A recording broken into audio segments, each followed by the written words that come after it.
اللہ تعالیٰ کا فرمان ہے کہ وہ ہماری شاہ رخ سے بھی زیادہ قریب ہے۔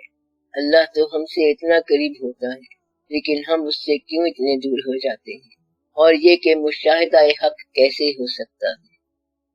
اگر کوئی شخص یہ مان لے کہ اللہ کریم ہماری شاہ رخ سے زیادہ قریب ہے تو اللہ اس سے دور نہیں ہوتا، اور جو اپنے آپ کو اللہ سے دور سمجھتا ہے وہ اس فکرے کو صحیح نہیں سمجھتا کہ اللہ شاہ رخ سے قریب ہے، کیونکہ جب اللہ کریم آپ کی شاہ رخ سے زیادہ قریب ہے تو آپ لازمی طور پر اس کے قریب ہو۔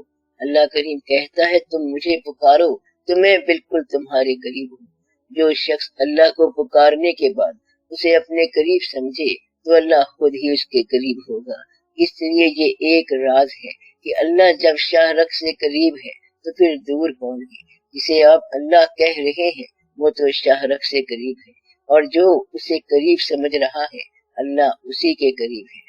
جو شخص اللہ کو دور سمجھ رہا ہے تو اللہ اس سے دور ہے۔ پھر تم قیامت تک ڈھونڈتے رہو، اللہ نہیں ملے گا۔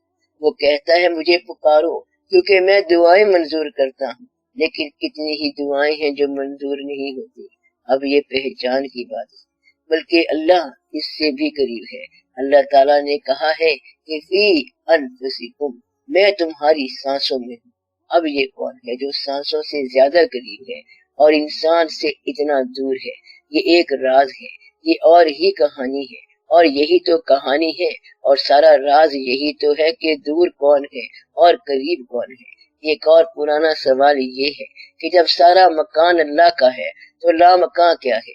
یعنی جب سب مکان اس کے ہیں تو پھر لا مکان کیوں ہے؟ اور اگر وہ لا مکان میں ہے تو پھر یہاں دنیا میں اس کو تعارف کی کیا ضرورت تھی؟ وہ اپنے لا مکان کے اندر اپنی تنہائیوں میں رہتا۔ اگر آسمان پر رہنا ہے تو زمین پر حکمرانی کا کیا مطلب؟ اور اگر زمین پر حکمرانی کرنی ہے تو پھر آسمان پر کیا مطلب؟ اور اگر یہی خواہش ہے اس کو کہ ایک دین کا نفاذ ہو اور ایک عقیدے کا پرچار ہو تو اس کی اپنی کنٹریبیوشن۔ اس طرح کے بے باک اور گستاخی والے سوال بھی پوچھے جاتے ہیں، اور اللہ خود ہی مالک ہے ہواؤں کا اور زمین و آسمان کے لشکروں کا، تو مسلمانوں کو فوجیں بنانے کی کیا ضرورت ہے؟ پھر جب رزق کا ضامن وہ ہے تو 2.5% زکوٰۃ کا مطلب کیا ہے؟ دینے والا وہ ہے تو لینے کون آ جاتا ہے؟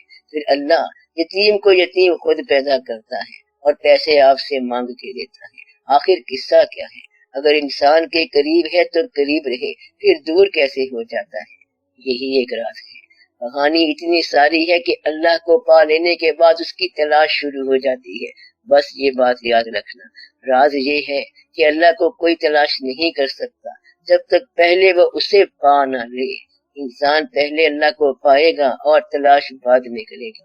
تو راز کیا ہے؟ پانا سوز ہے اور تلاش بھی سوز ہی ہے۔ اللہ کو پانا دراصل اللہ کے فراق کا ادراک ہے، اور اللہ کے فراق کا ادراک ہی اس کا وصال ہے۔ اس کا سچ وصال کوئی نہیں ہوتا، بلکہ اس کے فراق کا ادراک ہی وصال ہے۔ بس یہ بات یاد رکھنا، اللہ کو پا لینا یا کمیونین ہو جانا یا ان الحق کی حالت میں آ جانا، یہ سارا فراق ہی ہے۔ اللہ سے وصال صرف رخصت ہونے سے ہوتا ہے۔ اللہ کی وصال کا طریقہ کیا ہے؟ دنیا سے ڈپارچر کی صورت میں۔ تو انسان جب تک تو ان الحق کہتا ہے تب تک تو وہ فراق میں ہوتا ہے۔ ان الحق کہنے والے کو جب مکمل وصال کرنے کا وقت آیا تو اللہ نے بڑی مہربانی کی کہ اس کو دار پہ چڑھا دیا۔ دار پہ چڑھانا اصل میں اللہ کی مہربانی ہے۔ اللہ نے کہا یہ ان الحق کہتا جا رہا ہے لیکن یہ نامکمل کہانی ہے۔ اللہ کی وصال تک 2 قدم اور رہتے ہیں۔ اس نے کہا پھر وصال کیسے ہوگا؟ فرمایا جاں آفری کے سپرد کر دو، اور پھر اس کو دار پر چڑھا دیا، اور یہاں آ کے وصال کی کہانی مکمل ہو گئی۔ تو اللہ شاہ رخ سے قریب اس وقت تک ہے جب تک تم زندہ ہو۔ بیان کی حد تک وہ تم سے دور ہے، اور مشاہدے کی حد تک جب شروع ہوگی جب تم اپنی جان سے رخصت ہو جاؤ گی۔ وصال لیس دین دیٹ نہیں ہوگا تو اللہ دور نہیں ہے بلکہ قریب ہے۔ اور قریب ہونے کا واقعہ کب شروع ہوتا ہے؟ یہ تو بیان ہے کہ میں تمہاری شاہ رخ کے قریب ہوں، میں تمہارے بالکل قریب ہوں، دائیں ہوں اور بائیں ہوں اور سانسوں میں ہوں، اور تمام واقعات میں ہی کر رہا ہوں۔ پھر بندے نے کہا یہ تو ہو گیا علم کہ آپ قریب ہیں،